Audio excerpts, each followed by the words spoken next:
Olá, meus alunos, tudo bem? Então, vamos lá dar continuidade ao nosso estudo sobre essa importante palavra, da língua, o verbo, ok? Então, esse é o vídeo 2 sobre o estudo do verbo, análise linguística. Vamos lá. Então, no vídeo 1, nós começamos, para a gente relembrar rapidamente, discutindo esse texto, errando o verbo, e depois falamos sobre o conceito, geral do verbo. Ok? Então, para você relembrar rapidinho aí, é uma palavra que pode variar em número, pessoa, modo, tempo e voz, indicando ações, processos, estados, mudanças de estado, manifestação de fenômenos da natureza. Depois começamos a falar das flexões, dos verbais, e eu marquei a ideia para você de que o verbo é a classe de palavra mais variável da nossa língua, ok? E aí nós começamos a ver a flexão de modo, vimos que são três, o modo indicativo, subjuntivo e imperativo. Depois vimos mais exemplos, frases com os exemplos aí, como acontece na linguagem do dia a dia, tá? O uso das formas verbais nos modos, beleza? Aí começamos a fazer um estudo sobre a flexão do tempo, e aí vimos tempo presente, passado e futuro. Vimos também os tempos, do indicativo, demos uma olhada como é que isso acontece na nossa língua. E paramos exatamente aqui, nas flexões do verbo, quando falamos de flexão de número, que é singular e plural, e de pessoa, ok? Beleza?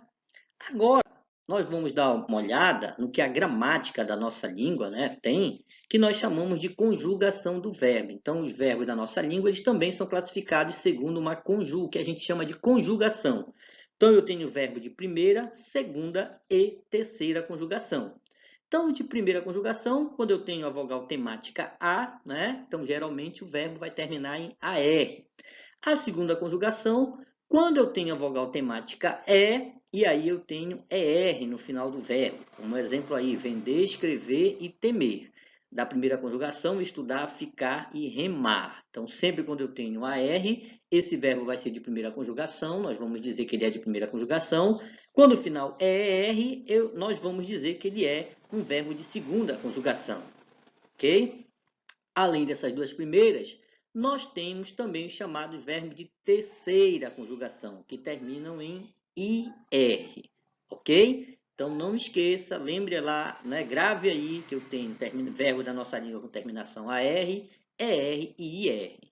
Alguém, de repente, muito estudioso, pode perguntar, Amoras, e o verbo por, que termina em OR? E aí o titio vai dizer, O caso do verbo por na verdade, um caso que tem a ver com a etimologia da palavra. O verbo por, ele deriva do verbo poer do latim, tá?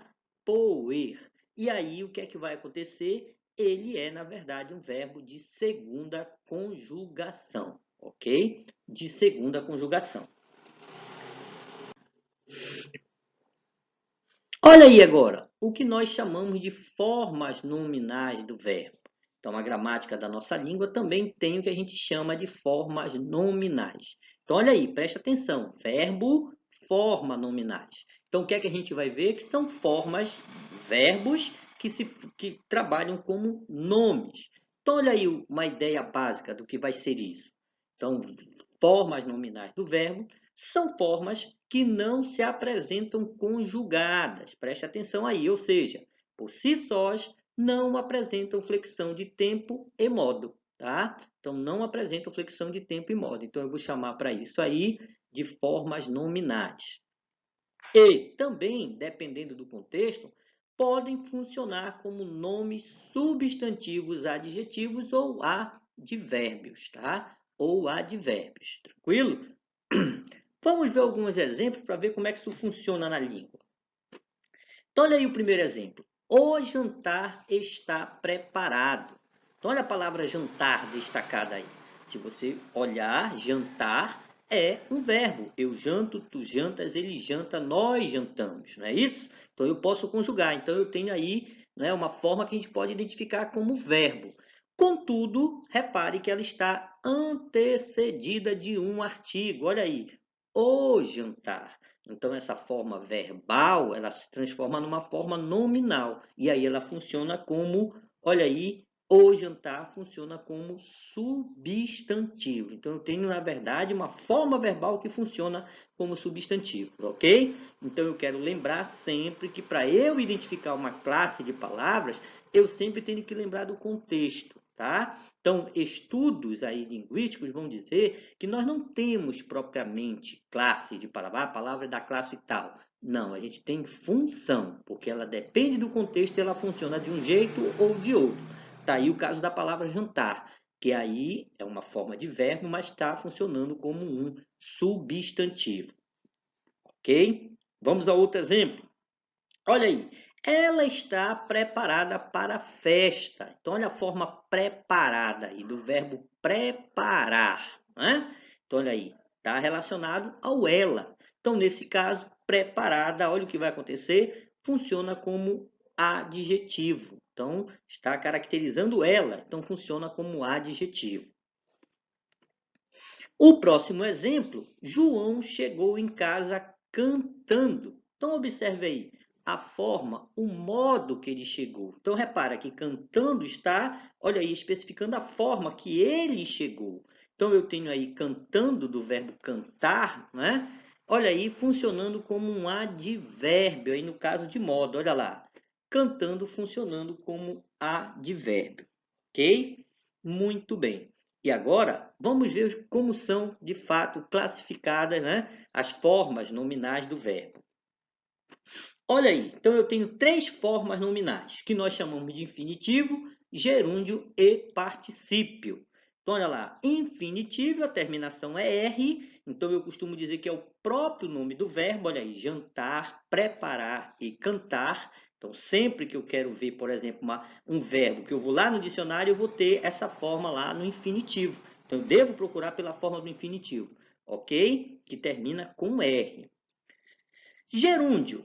Olha só, no geral, o gerúndio, a terminação é NDO. E aí, como é uma forma nominal, pode ter o feminino NDA também, tá? Então, olha lá, jantando, preparando e cantando. Então, eu tenho essa ideia de continuidade. Então, eu tenho aí a forma de gerúndio. Particípio. Olha só, terminações IDO e ADO. Jantado, preparado, vendido. Né? Os verbos de segunda conjugação terminam em IDO. Então, eu tenho aí o que a gente chama de formas nominais. Só para você lembrar, não me esqueçam, essas formas elas costumam aparecer naquilo que a gente chama de locução verbal, quando eu tenho uma forma conjugada e outra forma numa das três formas nominais. Por exemplo, eu tinha cantado, eu tinha partido, tá? Eu tinha participado e por aí vai. Entendido? Muito bem, então vamos lá continuar. Olha lá o que eu tenho agora. Nós vamos falar um pouco sobre a classificação dos verbos, ok? E aí o titio vai lembrar que, como a gente está fazendo uma revisão, nós não vamos, logicamente, ver toda a classificação que a gramática tradicional dá para os verbos. São várias, hein? Então, quando você estiver fazendo um estudo mais específico, tipo assim, um concurso público, você vai procurar uma gramática e vai ver que existem várias classificações para os nossos verbos. Contudo, nós vamos ver algumas que são importantes. Então, olha aí. Quanto à flexão, os verbos podem ser. Então, olha aí. Primeira classificação são os chamados verbos regulares. Aqueles que seguem, olha lá, o nome já está dizendo que uma regularidade na sua forma. Então, olha aí. São verbos que seguem o mesmo paradigma, ou seja, uma mesma forma, uma mesma norma. Então, olha lá. Um exemplo desse é o verbo cantar.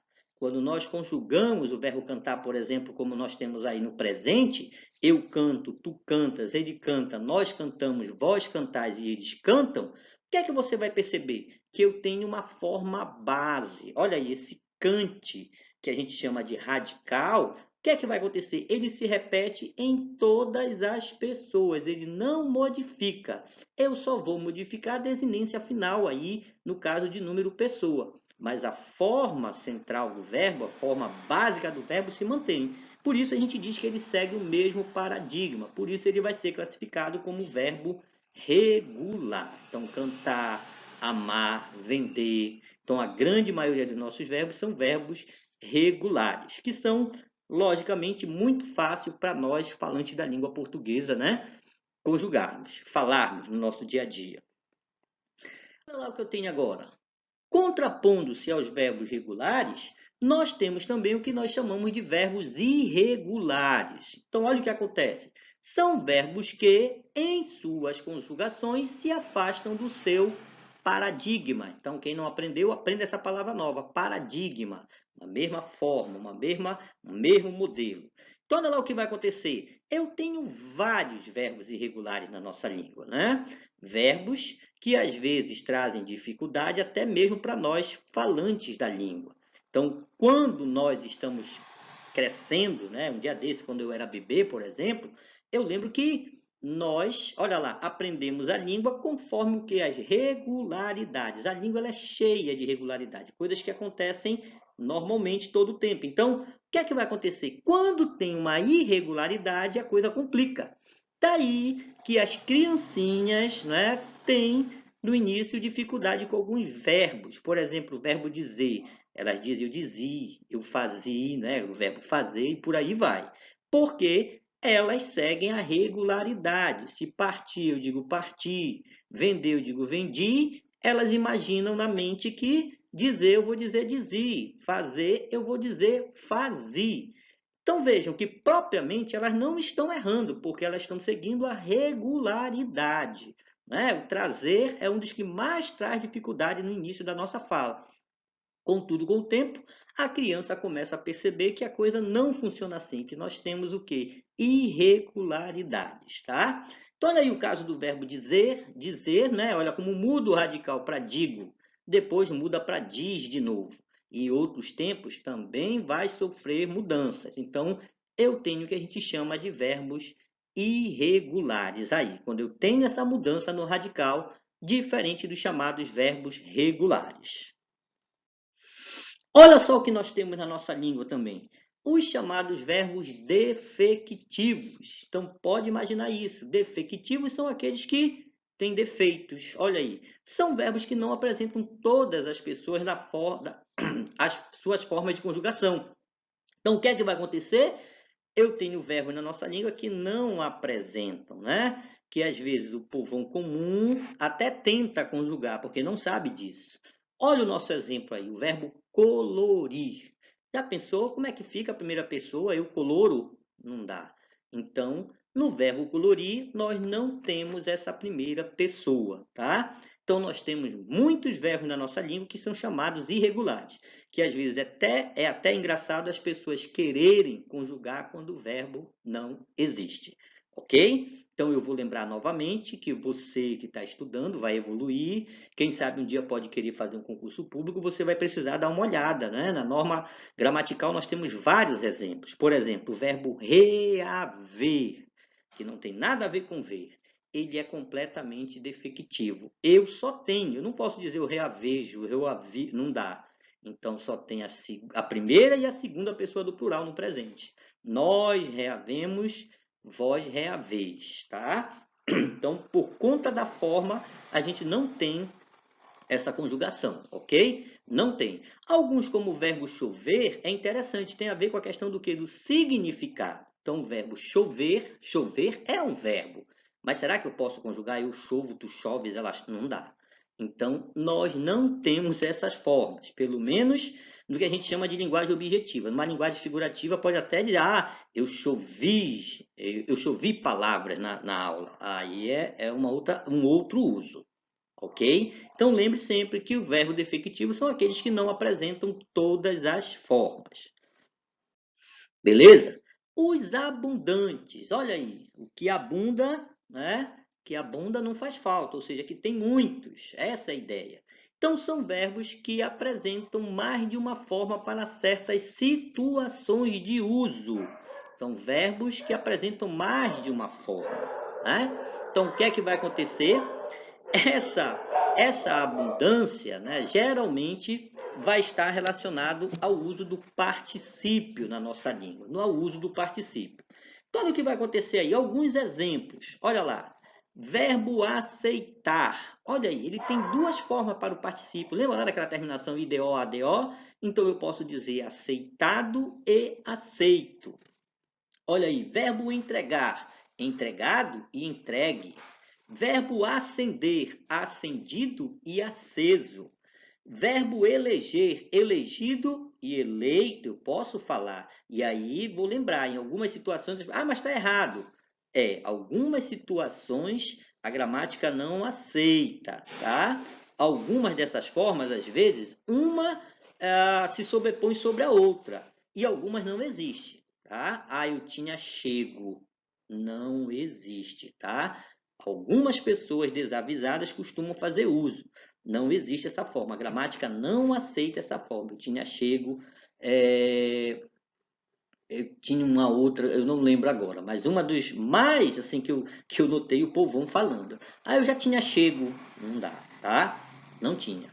Não, a gramática não aceita essa forma ainda. Pode ser que no futuro aceite. Entendido? Outros exemplos: expelir, expelido, expulso. Olha aí, imprimir, imprimido e impresso. Extinguir, extinguido e extinto.